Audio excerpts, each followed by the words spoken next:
ये सिर्फ अलग अलग इंसिडेंट्स नहीं है, ये एक पैटर्न है। मुकेश मोहन पर 50 करोड़ का डेफेमेशन सूट फाइल होता है। निमो यादव और एक्टिविस्ट संदीप का सोशल मीडिया अकाउंट सस्पेंड कर दिया जाता है।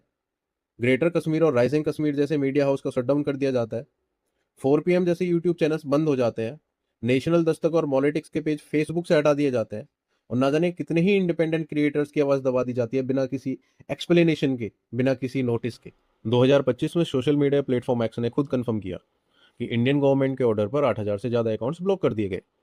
और एक दूसरा ऑर्डर था जिसमें कि 2,000 से ज़्यादा अकाउंट्स ब्लॉक किए गए, जिसमें इंटरनेशनल न्यूज़ एजेंसीज तक शामिल थी। और अब 2026 में नए रूल्स आए हैं जिसमें कि प्लेटफॉर्म को 3 घंटे के अंदर उस कंटेंट को हटाना है जो सरकार कहे। मतलब स्पीड है लेकिन ट्रांसपेरेंसी के नाम पे कुछ नहीं है यहाँ पे। किसी को ये तक नहीं बताया जाता कि उसका अकाउंट क्यों बंद हो रहा है। कोई नोटिस नहीं है, कोई रीज़न नहीं है।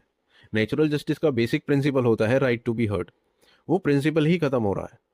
और कुछ केसेस में क्रिएटर्स को सीधा मैसेज मिलता है कि ये एक्शन आपके खिलाफ गवर्नमेंट के कहने पे लिया जा रहा है, लेकिन गवर्नमेंट की तरफ से ऑफिशियल स्टेटमेंट कोई अभी तक पब्लिक में नहीं है। हम कहते हैं हम एक कॉन्स्टिट्यूशनल डेमोक्रेसी में रहते हैं, लेकिन सिर्फ कॉन्स्टिट्यूशन होने से डेमोक्रेसी नहीं हो जाती, वहाँ पे कॉन्स्टिट्यूशनलिज्म होना चाहिए। दोनों में फ़र्क होता है। जैसे जर्मनी में भी कॉन्स्टिट्यूशन था, लेकिन हिटलर ने वो लीगल फ्रेमवर्क का यूज़ करके डेमोक्रेसी को डिसमेंटल कर दिया। कॉन्स्टिट्यूशन तब भी था जब हिटलर था। आज भी नॉर्थ कोरिया में कॉन्स्टिट्यूशन है, लेकिन वहाँ पे फ्रीडम नहीं है। तो ये धीरे धीरे आता है। पहले मीडिया को कंट्रोल करेंगे, फिर डिजिटल क्रिएटर्स को चुप करेंगे, फिर इंस्टीट्यूशंस को वीक करेंगे। तो सबसे लास्ट में एक फेज आता है कि पब्लिक को लगता है अगर उसके अगेंस्ट में सरकार कुछ कर रही है तो उस आदमी ने ही कुछ गलत किया होगा। और यही सबसे बड़ा डेंजर है।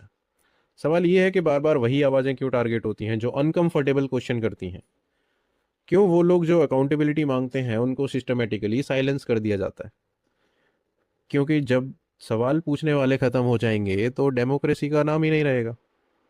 आज सेंसरशिप को नॉर्मलाइज किया जा रहा है, आज लोगों को बिना एक्सप्लेनेशन के चुप किया जा रहा है, और कल शायद सवाल पूछना ही इलीगल हो गया तो सोचिए इस बारे में।